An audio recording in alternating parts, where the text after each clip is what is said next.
Bonsoir. Alors merci beaucoup d'être avec nous sur Monaco Info pour nous parler donc de TikTok. TikTok qui est utilisé, c'est vrai, par la grande majorité de nos ados et même de nos enfants. Certains parlent de ce réseau social comme étant une vraie drogue digitale. Pourquoi, selon vous, plaît-il autant aux jeunes? Je pense qu'il y a tous les ingrédients pour ce réseau social pour plaire aux jeunes. Les mini-vidéos, c'est ce que Facebook, Meta n'a pas réussi à lancer, hein. C'est vraiment un de leurs gros échecs. Le côté like, très, très important. Le côté faire partie d'une communauté. Et puis aussi, toutes les modes, tous les défis qui ont été lancés sur TikTok. Et en plus, tous les filtres. Voilà, tous ces ingrédients font que ça marche. C'est devenu viral avec aujourd'hui plus d'1 milliard d'utilisateurs sur la planète. On va parler des nombreux problèmes liés à l'utilisation abusive de TikTok, avec notamment de nombreux problèmes de concentration ou d'insomnie liés à la surexposition des écrans. Est-ce que l'on peut dire que nos enfants sont en quelque sorte en danger? Je pense qu'il y a un risque pour les enfants lié plus globalement aux réseaux sociaux, on va dire. C'est vrai que TikTok, aujourd'hui, c'est quoi? C'est à peu près 1 heure d'utilisation en moyenne par adolescent qui a TikTok. C'est énorme. On le voit en Suisse, mais j'imagine que les stats sont les mêmes en France. 80% des adolescents utilisent ce réseau social. Donc là, c'est extrêmement important. Alors, ça prend du temps d'attention et ça prend aussi du temps de sommeil parce qu'on peut imaginer que l'utilisation de ce réseau se fait aussi pas mal le soir avant de s'endormir, ce qui peut provoquer évidemment des troubles du sommeil. Surexposition aux écrans, on vient de le dire, mais aussi surexposition aux écrans, on vient de le dire, mais on peut aussi parler d'une surexposition des corps et surtout des corps de jeunes filles qui sont, malgré elles, entre guillemets, sexualisées. Ça aussi, cela pose de gros problèmes car certains prédateurs utilisent ce réseau social. Il y a des prédateurs, mais il y a aussi les comparaisons entre adolescents. Je pense qu'effectivement, comme vous le disiez, il y a cette hyper-sexualisation des adolescents, des corps qui touchent surtout les jeunes filles. Les jeunes filles qui sont à l'adolescence encore plus fragiles par rapport à l'image qu'elles ont. Ça touche aussi évidemment aussi les garçons. Et tous ces défis, aussi tous ces filtres. Je reviens au filtre Bold Glamour qui a été lancé il y a quelques jours, qui est extrêmement impressionnant. Même en passant la main devant son visage, ainsi le filtre reste actif derrière. Et on voit des résultats qui sont vraiment phénoménaux. L'IA, donc l'intelligence artificielle, fait vraiment des choses assez extraordinaires. Mais on peut imaginer qu'évidemment que dans la vraie vie, quand ces ados vont se voir devant leur miroir sans le filtre, ben, ça peut poser des gros problèmes en termes d'estime de soi et de comparaison avec les autres. D'autant que certains jeunes sont prêts à tout pour obtenir des likes, que ce soit à se dénuder ou même à réaliser des challenges viraux très dangereux.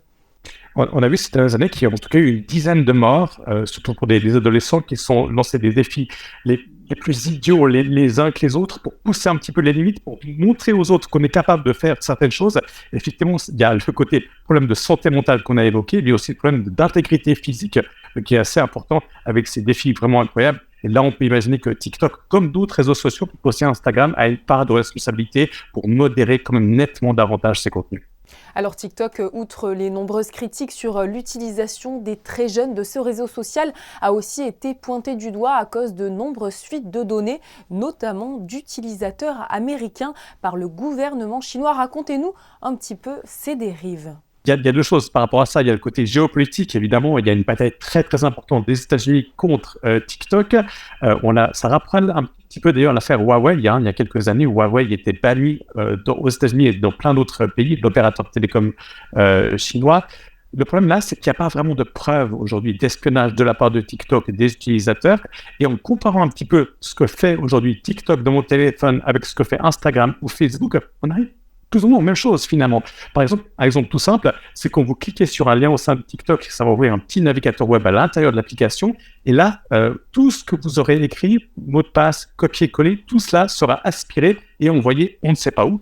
C'est exactement la même chose pour Facebook. Facebook qui, en plus, on l'a vu il y a quelques années, pouvait même se permettre d'aspirer les numéros de nos téléphones alors qu'il y avait aucune utilité derrière ça.